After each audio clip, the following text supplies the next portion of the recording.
Hi, this is Michael Tellinger, and I'm really excited to be addressing you at the Rising Earth event in London, filled with some extraordinary and amazing people. And Sacha and I recorded a little conversation that he will share with you, and I'll leave you in his capable hands. Michael, 7th of May, barely a month away. You're in the ballot for the national election. What does it mean? Well, it means that for the first time we have a political party of consciousness that's actually spreading a conscious message about humanity and putting people first above everything else. And this is now a political platform for the philosophy of the Ubuntu movement. And we're heading for Parliament. All we need is about 45,000 votes for one seat.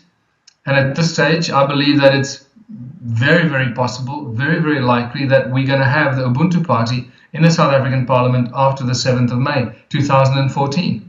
Fantastic. The New Earth Nation and our affiliated networks are interested right now in just drumming up as much international support just to help get this consensual wave of endorsement behind Ubuntu and everything that Ubuntu stands for. In that respect, as we do an outreach to hundreds of thousands, nay, millions of people through these networks, we're asking for volunteers to come forward, but dedicated volunteers. We don't want loose volunteers. We really need dedicated volunteers to participate in helping to aggregate the Ubuntu political face, not just in South Africa, but also internationally. What kind of administrative help are you seeking right as of now? As we've discussed in great detail, Sacha, it is predominantly our IT and internet support, dealing with the hundreds and increasing numbers of emails that are coming in on a daily basis, helping to deal with questions from people around the world, various countries, dealing with responding to people so they know that the emails are not lost, that we actually are dealing with them. And then the other things that we discussed are all the IT elements, our website, social media networks, and all the stuff that will keep Ubuntu growing around the world by connecting to people through the social media networks. Okay. We're certainly hoping and praying for a seat or seats in the South African Parliament. That will see the beginning, the offset of this game of planetary change at the political level. And what are your first actions going to be, and what will they represent to the man in the street should you have success in gaining seats in Parliament? That's really important and critical. The 7 or 8 steps that are outlined in our press release earlier in March, I think really are the points that we need to look at, are the points to immediately start with creating an alternative financial system for the people of South Africa, other than the South African Reserve Bank, the central bank, the private corporation that's controlled from Basel, Switzerland, that dictates our economic policy and dictates pretty much to the government what they can and cannot do. Replace that with a people's bank that issues money for the people, by the people, tax-free, interest-free, which will result in huge confidence among the people in what we're doing as the Ubuntu Party. It will provide virtually 100% employment overnight because of the huge public works that a people's bank of this kind will create. And all you have to do is look at some historic events that presidents and leaders of countries have taken steps like this in the past, always results in an absolute economic miracle recovery of a nation, which then immediately gets thwarted by the draconian influence of the global banking elite, as you know. So we obviously need to prepare the people for this and make them aware that our actions here are flying in the face of those that have controlled the global draconian control over humanity. So it will be rejected, or it will be fought on many levels by the banking families. But that's the most important and critical step we need to take, is just to stabilize and stop the bleeding of the millions of people whose lives are being destroyed on a daily basis. And the people aren't aware of why their lives are being destroyed, who's actually in charge or responsible for this destruction and carnage. And once they realize that this is really how it works, that the country should issue its own money for the people, by the people, to achieve absolute prosperity on every possible level. Once people see that this is how it works, the confidence will, I believe, rise tremendously in everything else we then propose to the people of South Africa. Okay. And then obviously dealing with the obvious things. Start dealing with taking back the roads. They're selling our roads to private corporations. You cannot travel freely anywhere in South Africa. Dismantling all the toll gates and the private companies that have stolen our roads and are hijacking the people wherever they travel. Getting Monsanto out of South Africa, allowing farmers and supporting the farmers, which is part of the, once again, it comes back to having a People's Bank that can support the farmers on every possible level, so that we've got abundance and prosperity and food and supply of food and food security, and also allowing scientists, engineers, and inventors to come up with alternative energy sources and replacing the disgusting, polluting system of energy creation in South Africa that burns coal and pollutes our most beautiful part of the world. And as you know, there are many alternative solutions to the energy crisis, and the scientists and inventors are just chomping at the bit to get their new technology out there. So opening up the highway of communication to these inventors and scientists to deliver to the people alternative energy sources that ultimately becomes free energy. And then on that free energy, also before I go to the free energy, also then stopping the carnage and the bleeding of South African mineral resources by private multinational corporations that are literally basically stealing the minerals and the wealth of our country from right underneath our feet. That is just one of the most spectacular thefts in global human history, what's been happening in Southern Africa, as you know, for more than 100 years now.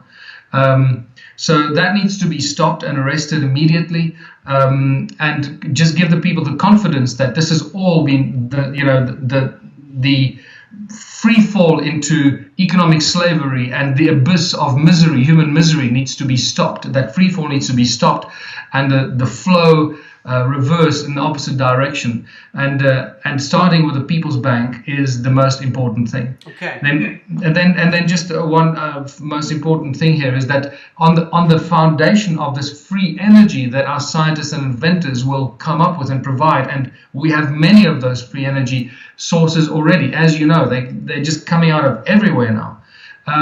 That will become the foundation for the contributionist philosophy, allowing people the freedom to then live in communities of their choice and do what they love to do while contributing their God-given talents towards the benefit of all the others.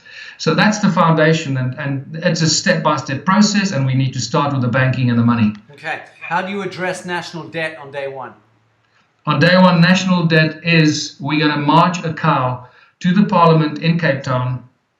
This is something we plan to do, and we're going to pay off the entire national debt with a promissory note to the South African Reserve Bank. That's really our first step, to highlight the insane money system that they've created. It is a worthless, paper shuffling, insane system that has absolutely no value whatsoever. It's pieces of paper that have been handed between people, creating value every time it gets handed over, synthetic value that has no intrinsic value, exploiting people of the country every time these transactions happen, and enslaving the people deeper and deeper into economic slavery and debt that we can never ever get out of. And let's be clear about this. Yet we can. It's legal tender, paying off the national debt with a promissory written on the side of a cow is legal tender.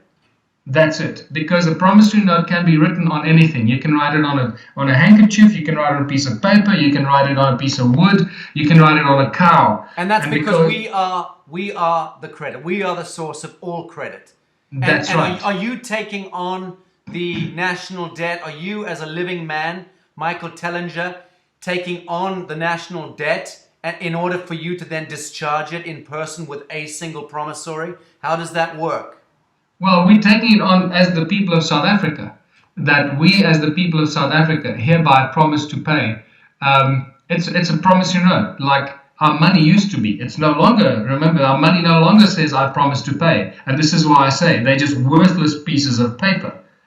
It's just a piece of paper with a logo and a number printed on it. And so if the government would like to then, the incumbency would like to then do a consensus on that, I think it's a pretty sure thing that 51% of South Africans would absolutely say, yeah, he's absolutely discharging our debt on our behalf. I don't think there'll be any argument there. Absolutely. And I think we'll have absolute support from everybody in South Africa to discharge all the debt. And the thing is that the moment the government that shows any resistance or the Reserve Bank tries to enter this arena and argue against it, they're opening themselves up to being exposed as the criminals and fraudsters that they are. And that is a very uncomfortable situation, obviously, for them. Do we smell then private prosecutions and or class action suits against those criminal elements? All of the above, absolutely. Because once the modus operandi comes out, how they worked, how they've abused the trust of the people, how they've abused the people themselves, how they've got blood on their hands. People have died killing themselves, killing their loved ones, killing their friends, their business partners because of money problems. Money creates all the problems in our lives. And all this is synthetically introduced into our society by these banksters, these banking families that are responsible for the carnage amongst humanity because of what they've imposed on unwitting, unsuspecting, good-hearted, honest, hard-working people that think this is the norm and don't know that there's an alternative. Honest people who have been fast asleep for far too long. Yes, and the thing is that these very honest and gullible or naive or ignorant, ill-informed people are now waking up, and when they wake up, they are pissed off.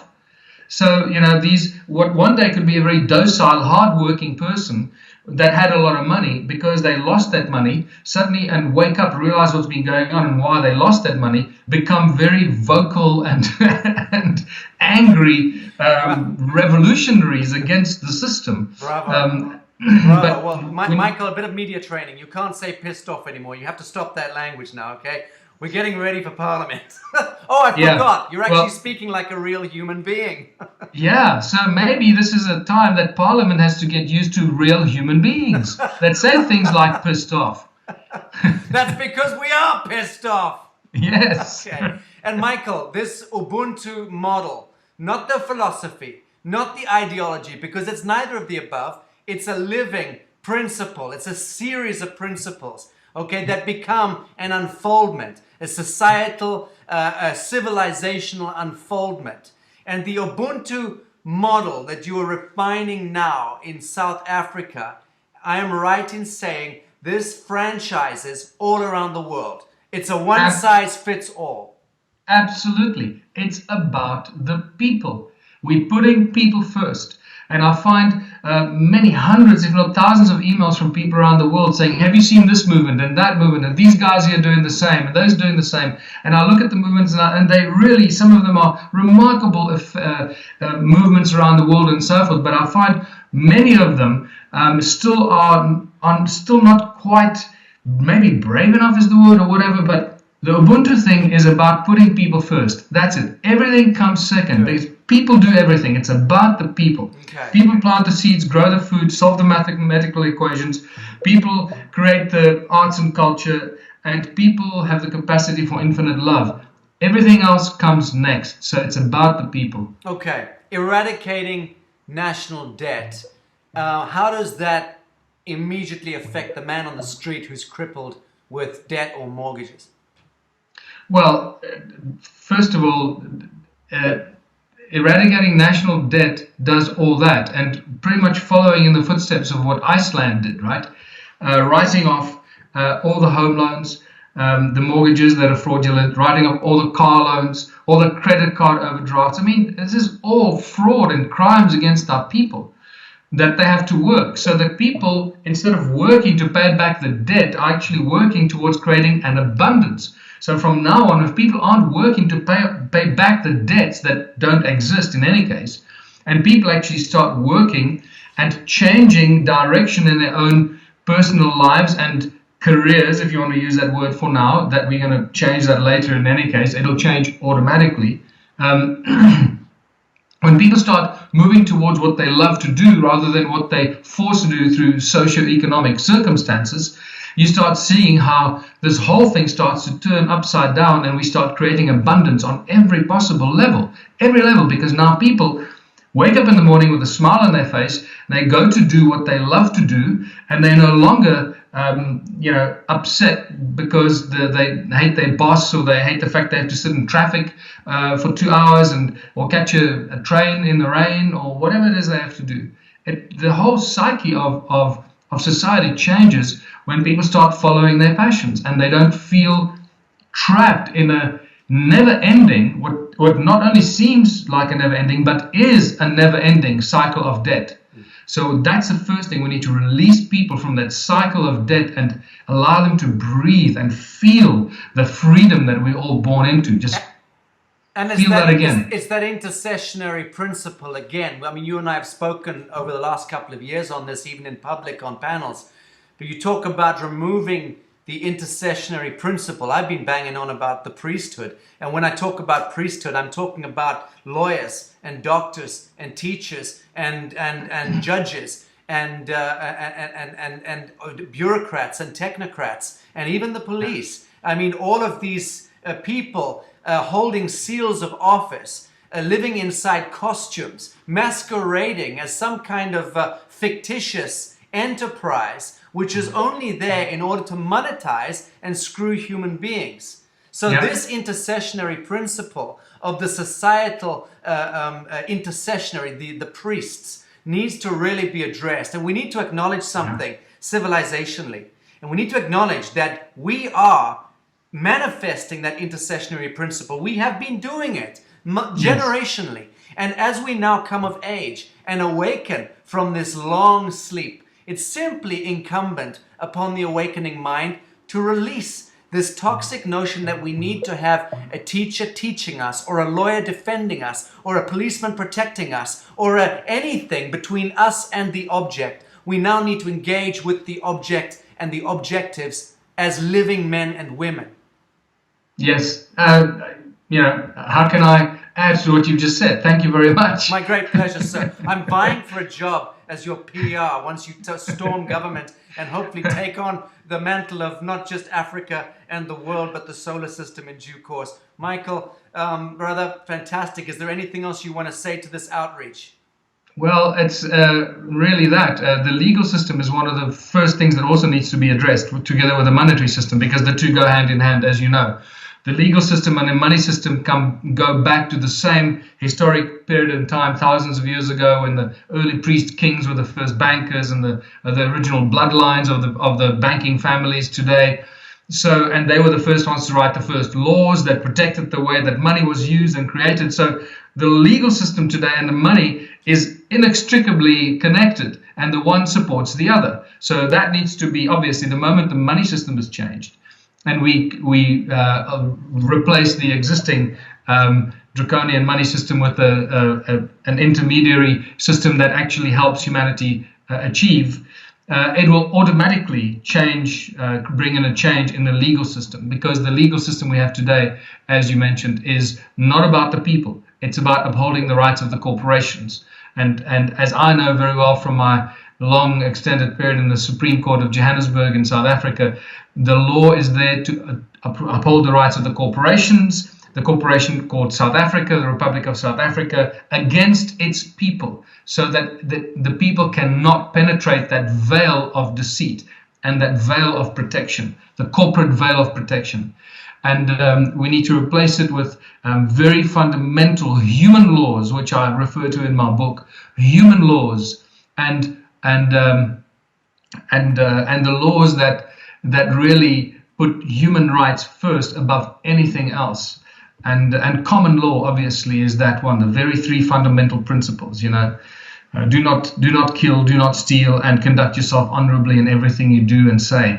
I mean, how simple can it be? No harm, loss, or damage to another. That's it. That is law. And as long as you're standing in that, all the rest is statutory bullshit. Codes and regulations and provisions dreamt up by little grey men, dreamt up by troglodytes and technocrats. We don't need them. We don't want them. Ubuntu is reclaiming the world for human beings from systems. Absolutely. And the legal system is it's like the draconian police force that protects the financial industry from being attacked and destroyed, so it can continue controlling our governments. Just yesterday, today actually, we had a great example how the bankers tried to use the law to prevent us from flighting our TV commercial. It was spectacular. When we delivered our TV commercial to the SABC, which had to happen today. SABC being the Southern African Broadcasting Corporation. That's right, South African Broadcasting Corporation, the national broadcaster, like the BBC. And when Sid delivered it, one of the candidates standing for Ubuntu, they were waiting for him.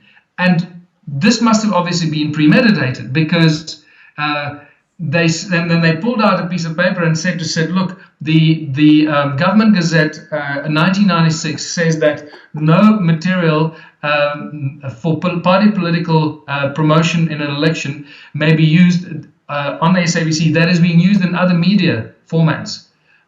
So they must have been forewarned somehow, because the guy that's collecting the videos would not have known this. And yet he arrived there with this knowledge. So what happened is, when I posted our videos 2 days ago already on YouTube and all the social media networks, the lawyers of the banks must have seen this and must have sent shivers up their spine, because I'm telling them we're going to close them down, right? In my electioneering campaign, and obviously they can't have a go at me, because this is my right now. This is politics at its best, isn't it? And so they pulled out the law books, and the lawyers of the banksters must have called the SABC lawyers and said, try and find something to prevent us from flighting that commercial. And the only one thing they could find is that we cannot use the same commercial on the SABC as we use in other media. And this is what I said to you, I think, earlier today. If ever I doubted that we are divinely guided in this process here right now, yesterday, when I sent the commercial from Germany, because I shot the commercial in Germany for the South African elections, and we sent it through to Johannesburg, it arrived and it was the wrong format, the wrong size. So it had to be sent for editing, and they had to re-edit it and put new titles on and change the whole thing. Different product. Different product. It is not the same product. Great. So that saved our bacon. By the grace of God. Fantastic. Clearly divinely guided, yeah. Well, Michael, you want to ban or outlaw or eradicate central bank. You want to ban, outlaw, eradicate usury. You want to outlaw debt and misery and the oppression of peoples by systems. Is there anything you don't want to ban? Because roundabout now, you're sounding pretty draconian. No, hold on. We're not banning anything. We are removing the shackles that have been restricting people from living their lives freely and utopian lives that we all should be living. Bravo. On a beautiful planet of abundance. Bravo. The Icelanders rounded up the bankers, certainly the central bankers, neither arrested them or they fled. Do you see the same thing happening in Southern Africa? I don't know. I actually send them love. I hope that what this will do to them, it'll make them look inside their hearts, all the people at the top of banking, it'll make them look inside their hearts and realize, what have I been doing to Michael, my fellow countrymen? They don't have hearts. They've got chest cavities that have a walnut rattling around inside, but it's not a heart. For heaven's sake, man. Yeah, but what I must tell you as well I'm now, which I wasn't about even 5 or 6 weeks ago. I was not of this opinion, but I am now of the opinion that even the CEOs of the top banks in South Africa don't actually understand what they're doing. Good. They've been so brainwashed through their training and their education, through the system, the accounting system, the economic systems that they taught at school and university. They're so brainwashed. By the time they get into this position, they don't even think about how money is created, where it comes from, who's in charge of it. They just follow a process. This is how it works, and new processes get introduced to them every year by the BIS in Switzerland, in Basel. So they don't question. They just follow orders, and they just march to the beat of a drum from a higher authority. And this became evident to me. So what I hope is going to happen, that some of these CEOs of the top banks are going to say, "Oh my God, I can't believe that they've pulled the wool over my eyes," and they turn and start to support us in our being vocal about how the banks have destroyed humanity. Michael, that's beautiful. And I, all joking aside, I thank you for that, and I fully subscribe to that. This absolution principle becomes everything. We don't want clashing rhinoceros. It doesn't make any sense. And I think that the business of extending that compassion and beginning to assimilate and understand empathetically that all of us have been co-opted and coerced and manipulated and kind of dream spelled into systems of being, systems of thought that are fundamentally mutant. But we've been kind of herded in this direction. I think this is a very important message. I thank you for that. Yeah, absolutely. And we got to, in a way, like I said earlier, when you wake up and you realize it's you angry and you want to go and you want to throw stones at the bank and go and, do damage, just burn the buildings down because they've destroyed your life and your family and they've done terrible things to people's lives. But what we now need to do is actually take a step back and say, that's not going to achieve anything. In fact, we must do the opposite. We must go and sing songs to them of love. And tell them that we love them. It's okay. They can come out of their shell.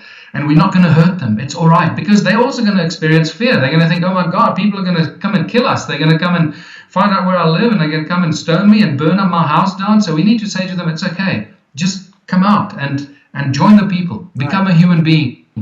Beautiful. And thank them for teaching us that the way that the money systems have controlled the world for the last 6,000 years or so is not the way forward for humanity. So this is the moment of change. This is truly the 2012 prophecy coming to life. We are in the new age. We are the people we've been waiting for. We are bringing in the change that we've been waiting for ourselves. It's a very exciting time to be alive. Michael, we're going to reconnect with you. You're going to be back in South Africa in the next few days. Your book tour in Europe is drawing to a close after a very long time. We're going to reconnect with you in a couple of weeks' time, which will be about a fortnight before the elections, and we're going to do a recap and another bulletin.